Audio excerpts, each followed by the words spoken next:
Hello అండి, నా పేరు శివజ్యోతి. ఈరోజు మనం చేయబోతున్న రెసిపీ చపాతీ అండి. చపాతీలోకి పన్నీర్ గ్రేవీ. పన్నీర్ గ్రేవీలోకి కావాల్సిన ఇంగ్రీడియంట్స్ చూద్దాం. పన్నీర్ గ్రేవీకి ఫస్ట్ కావాల్సినవి టమాటాలు. 7 టమాటాలు తీసుకున్నాం, 2 ఆనియన్స్,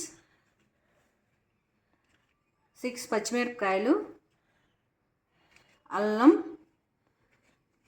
ఒక 8 ఎల్లుల్లిపాయ రెబ్బలు, కొన్ని క్యాష్యూ నట్, 5 బాదం.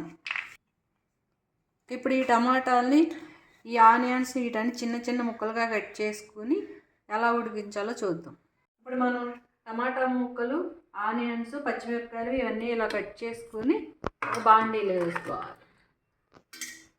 బాండీలో వేసుకున్న తర్వాత వెల్లుల్లిపాయ రెబ్బలు, క్యాష్యూ నట్స్, బాదం, ఈ అల్లాన్ని కూడా ఇలా ముక్కలుగా కట్ చేసుకుని ఇలా వేసుకోవాలి.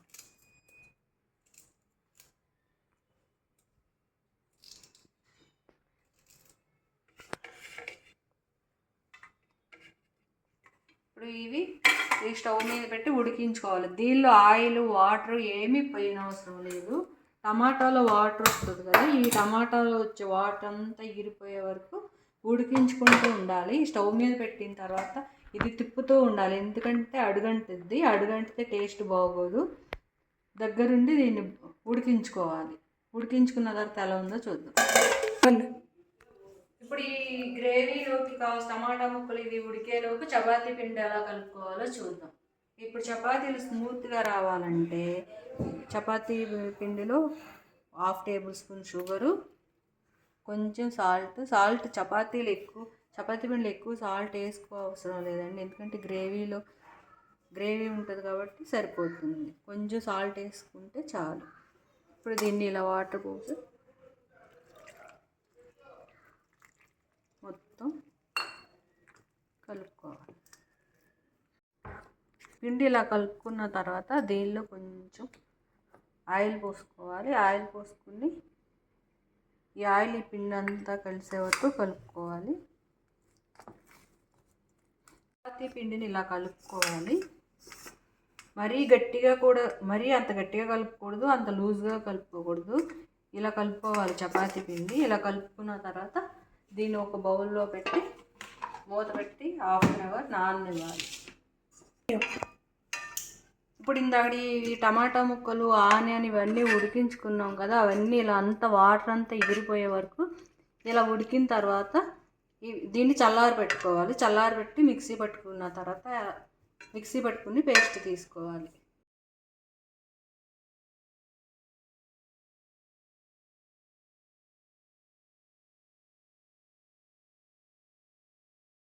ఇప్పుడు బాండీ వేడైన తర్వాత ఆయిల్ పోసుకోవాలి.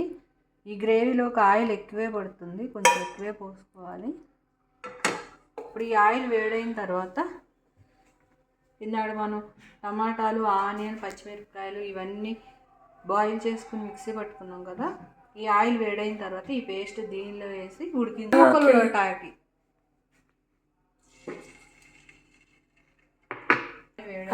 కొంచెం వేడవ్వాలి.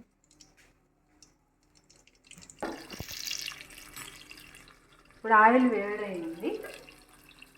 ఈ పేస్ట్ దీనిలో వేసుకుని ఈ ఆయిల్లో ఈ పేస్ట్ వేసుకుని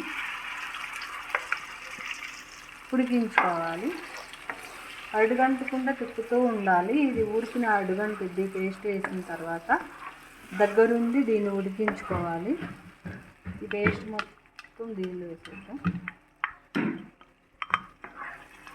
ఒక 5 మినిట్స్ ఉడికించుకున్న తర్వాత ఈ గ్రేవీ ఎలా వచ్చిందో చూద్దాం.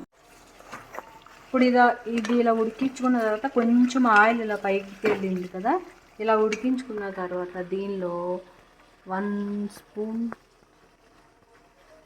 సాల్ట్, కొంచెం కారం, ఇవి ఇలా కలుపుకొని మళ్ళీ ఒక 5 మినిట్స్ ఉడికించుకోవాలి.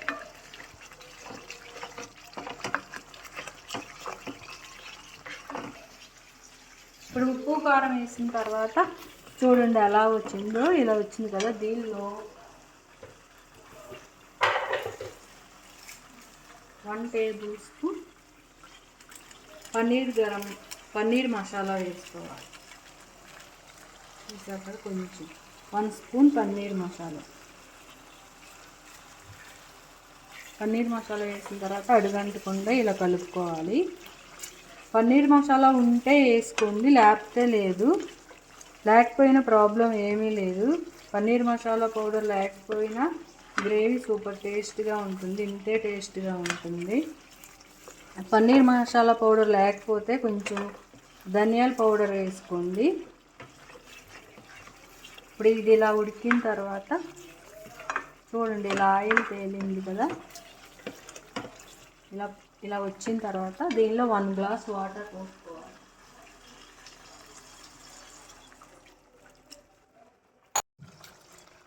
చూడండి, ఇప్పుడు ఈ వాటర్ అంతా ఇలా బాయిల్ అవుతుంది కదా బాగా. ఇలా బాయిల్ అయిన తర్వాత దీనిలో 250 గ్రామ్స్ పన్నీర్, ఈ పన్నీర్ని ఇలా క్యూబ్స్ లాగా కట్ చేసుకుని ఈ గ్రేవీలో వేసి ఉడికించుకోవాలి.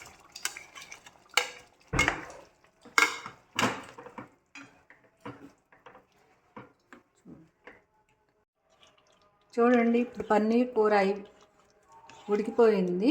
చూడండి, గ్రేవీ అంతా థిక్గా అయిపోయింది. ఇలా అయిన తర్వాత ఇప్పుడు డ్రై కొరియాండర్ తీసుకుని దీన్ని ఇలా నలపాలి.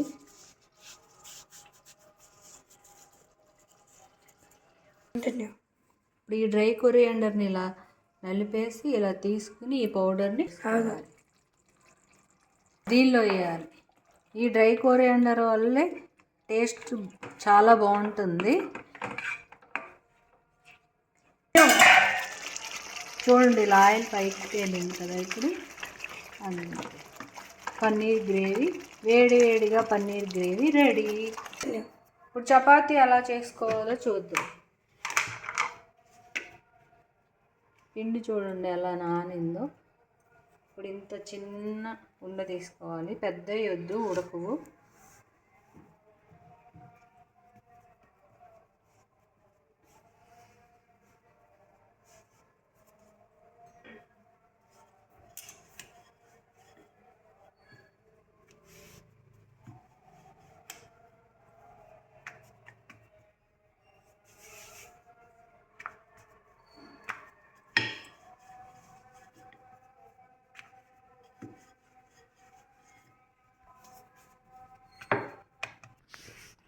ఇంతే అండి,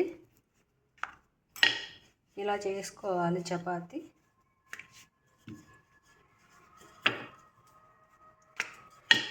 మరీ పెద్దగా కాకుండా మరీ చిన్నగా కాకుండా ఈ సైజులో చేసుకోవాలి.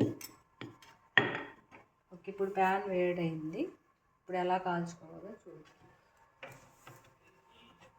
టయానికి తినే టైం అయింది. చూడండి, చపాతీని ఇలా 1 సైడ్ కాల్చుకున్న తర్వాత ఇలా స్పూన్తో ఇలా ఆయిల్ తీసుకుని ఇలా స్ప్రెడ్ చేసుకోవాలి. చపాతీ అంతా ఇలా స్ప్రెడ్ చేసుకున్న తర్వాత మళ్ళీ ఇంకో సైడ్ తిప్పాలి. మళ్ళీ స్పూన్తో ఆయిల్ తీసుకుని ఇలా స్ప్రెడ్ చేసుకోవాలి.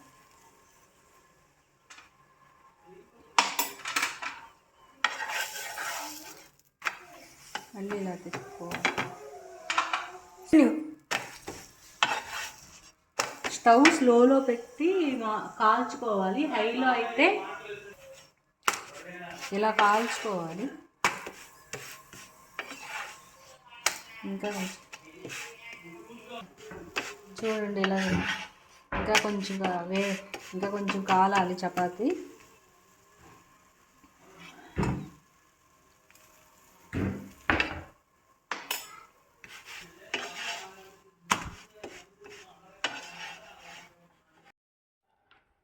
వేడిగా చపాతీ పన్నీర్ కూర రెడీ. ఇప్పుడు మనం టేస్ట్ చూసి ఎలా ఉందో చెప్తాం. చూడండి, చపాతీ ఎంత స్మూత్గా వచ్చిందో చూసారా. పన్నీర్ బాగా ఉడికింది.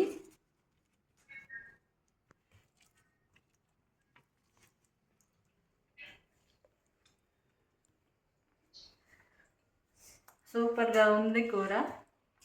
Bye friends. Okay bye friends.